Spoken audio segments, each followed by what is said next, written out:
Saudara-saudari yang terkasih dalam Yesus Kristus, kita saat ini memasuki masa Advent, masa pertobatan kita untuk menyambut Sang Juru Selamat lahir di dalam hati kita. Injil hari ini mau mengajak kepada kita untuk sesuatu yang berguna bagi kehidupan iman kita. Yesus melakukan perbuatan-perbuatan yang ajaib. Orang timpang menjadi sembuh, orang lumpuh berjalan, orang buta melihat, orang bisu berkata-kata. Sebetulnya apa maksud penyembuhan ini? Mungkin kita secara fisik ini sehat. Kaki kita sehat, mata kita sehat, mulut kita juga bisa berbicara. Tetapi pada masa Advent ini Yesus menyembuhkan kita. Mungkin secara rohani kita belum sembuh. Kadang-kadang kita ini timpang. Kadang-kadang kita berbuat baik, kadang-kadang kita tidak berbuat baik. Timpang, setengah-setengah. Atau dalam kehidupan kita ini kita menjadi lumpuh. Lumpuh untuk hal-hal yang rohani. Kurang spirit untuk berdoa. Kurang spirit untuk ekaristi. Kurang spirit untuk melakukan pertobatan, sakramen penguatan, atau sakramen untuk pengakuan dosa.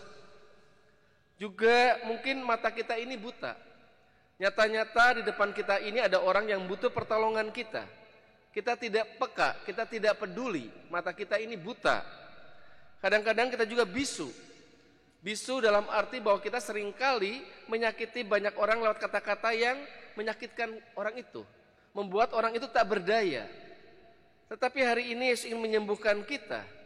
Mungkin dengan mulut kita ini kita mulai masa Advent ini menguatkan orang yang sakit. Memberikan pengharapan, memberikan kegembiraan, memberikan sukacita. Bahkan mata kita ini menjadi sembuh, tidak buta lagi. Peka terhadap orang-orang di sekitar kita. Kalau saya merenungkan Injil hari ini, Yesus melakukan dua tindakan yang bagi kita penting untuk kita renungkan pada masa Advent ini. Tindakan yang pertama adalah hatiku tergerak oleh belas kasihan. Yesus tahu keberadaan kita, situasi kita, Yesus tahu. Dan Yesus tergerak hatinya untuk menyembuhkan kita.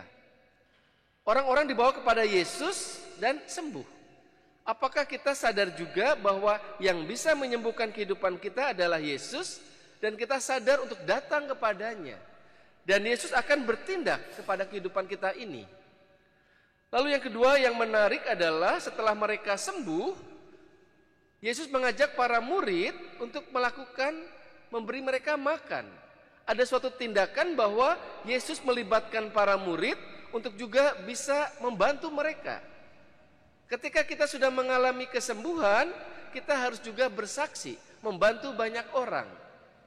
Bahkan dikatakan di sini, roti adalah lambang ekaristi. Di tempat ini kita untuk mengalami penyembuhan dalam ekaristi, sesudah itu kita harus bersaksi. Memberikan kesaksian kepada orang-orang di sekitar kita, orang-orang yang kita jumpai setiap hari. Kalau kita merenungkan hari ini, kita adalah masa Advent. Ya. Lilin pertama sudah dinyalakan. Bagaimana dengan dinyalakan lilin yang pertama ini, bagaimana segala kedosaan-kedosaan kita, kelemahan-kelemahan ini kita cabut. Satu persatu dicabutnya. Kekurangan kita.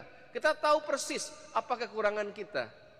Karena rahmat dan kasih dari Allah mau berbelas kasih kepada kita untuk mencabut hal-hal yang kurang pas dalam diri kita ini.